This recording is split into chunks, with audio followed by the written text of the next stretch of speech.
I can guarantee many of you go about life without much of a routine, schedule, and unable to achieve many of the goals that you want to achieve. This is because you lack a routine. First, let's start off with what a routine is. Essentially, a routine is a way of allocating periods of time to the various activities that you will do throughout the day. Do you ever feel like you're just getting a whole lot of nothing done some days?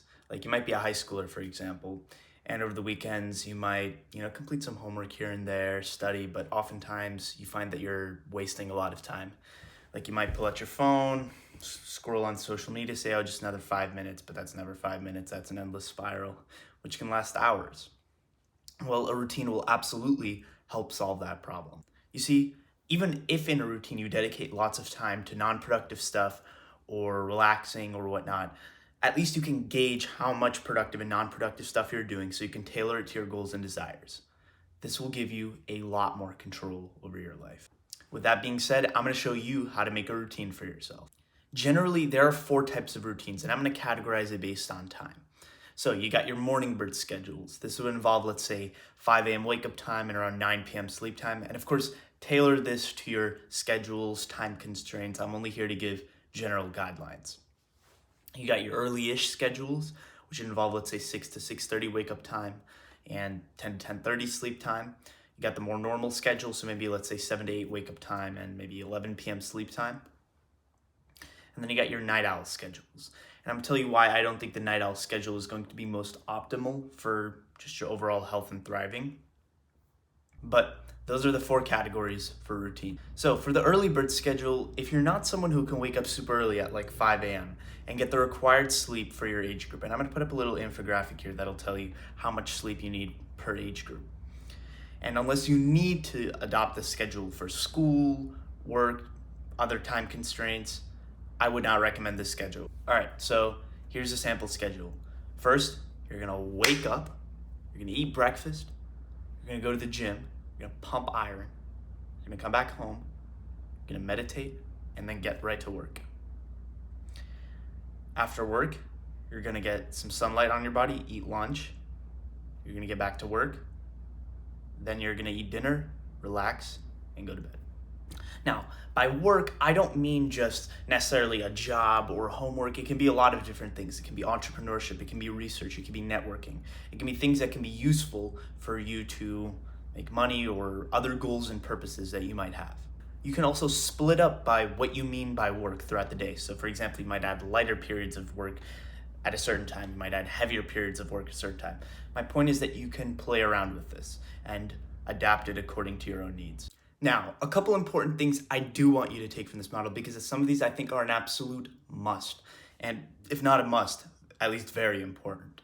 The first thing is meditation. And I might just do a whole video on meditation and its extensive benefits and variations, because I wouldn't do it justice in a short video like this.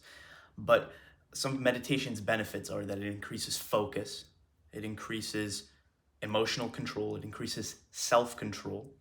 And the mechanism behind meditation essentially is that it allows you to take a step back, because we all live very busy lives. And it allows us to kind of look at ourselves from a third eye. And it has a very profound effect on letting us be able to control ourselves.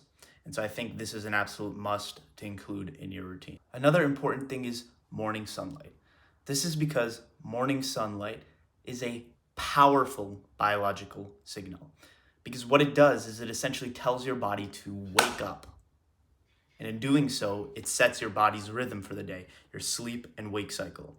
And having a stable sleep and wake cycle is foundational for human health and thriving. General guidelines are that you get at least 5 to 10 minutes of morning sunlight on non-overcast days. So just like clear days where there's no overcast weather, 5 to 10 minutes. On cloudier days, aim for about 15 minutes. And on really overcast days, go for about 30 minutes. If you want to read more about this, I highly recommend you watch Andrew Huberman's podcast. He has numerous episodes where he discusses this, talks about this, and shows why this is such an important thing, and gives very good guidelines. Getting some sunlight on your body in the middle of the day is also very important.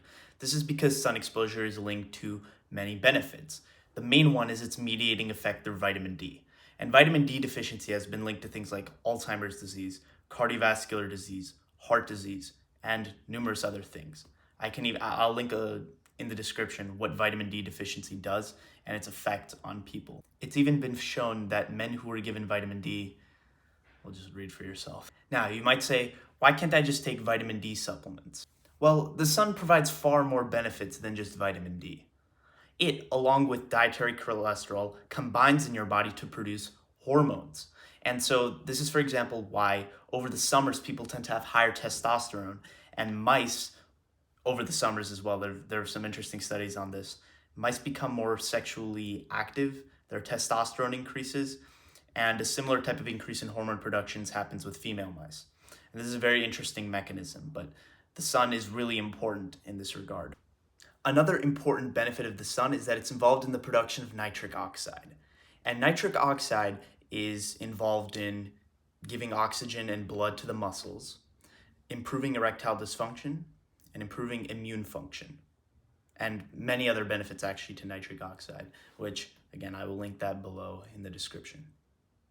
Another thing was that bright sunlight therapy to be more specific, was shown to treat men who had a lack of interest in sex. Literally treat men who before had absolutely no desire in sex and were looking for treatment, and bright sunlight therapy was able to solve it. This is just another testament to how profound the effects are of bright sunlight. Now, you might say, oh, Greg, what about skin cancer? Of course, it's necessary and vital to practice safe sun habits, such as not staying out in the sun unprotected for over 20 to 30 minutes. And of course, all of this is dependent on your susceptibility to burn, skin type, and a lot of other factors. But decades of research has shown, despite the hype about how the sun is dangerous, that more sun exposure is linked to overall less mortality than less sun exposure. These systematic reviews found that the benefits of non-burning sun exposure far outweigh the risks. This systematic review found that over 2,000 times as many lives are lost due to lack of sunlight exposure rather than because of sunlight exposure. And these studies found an inverse relationship between sun exposure and all-cause mortality. I could go on and on about all the studies and research about all the benefits of sun exposure, but it would take too much time for this small, short video. But the point is, get that sunlight on your body. Another thing is exercise. And I know you may have heard this a million times, but exercise is so important for your physical as well as mental health. Exercise isn't just limited to going to the gym. You can do yoga, calisthenics, Pilates. There's all sorts of things you can do. There's a lot of variation. And you can honestly do anything, but I highly recommend doing some heavy lifting because that unlocks a different type of animal in you, which all of you have inside of you, but sometimes it's overcome by sadness, boredom, nihilism. But honestly, look, just do what works best for you. You can start with at-home workouts, yoga, I don't know. Please try and get some exercise in. All right, so now that I've laid out the foundations, let's continue with the rest of the types of routine.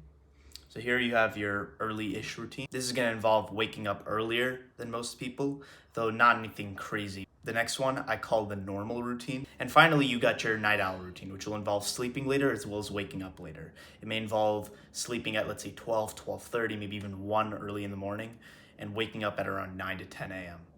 And the reason why this doesn't work is it alludes back to what I was talking about earlier, which is you are going to be missing morning sunlight, which is absolutely critical for your health. I'm also going to go over a sample routine for school because I know a lot of you people here are high schoolers, college students, maybe even middle schoolers, elementary school, I don't know. But due to the nature of school, you're going to probably have to miss out on certain things. You're definitely going to miss out morning sunlight. Well, not definitely, but most likely you're going to miss out morning sunlight. Midday sunlight, you're almost certainly going to miss. You might need to miss other stuff as well, depending on how tight your schedule is. This is the nature of school. It's a pretty awful system, but you're going to have to work your way around it and build a schedule for yourself. Of course, do still try to fit the fundamentals in, like meditation, working out, as these are really critical for your health and mental health and everything that you need to be a successful, thriving person. So here's a sample routine for school. This is definitely not going to apply to the vast majority of people. And like I said, you need to personalize this, mold it to your school, like when school starts, when school ends, your extracurriculars, everything. But like I said, just still try and follow the principles that I gave here in this video because they will help you a lot. Thank you guys for watching. Tune into upcoming videos, and I love you all.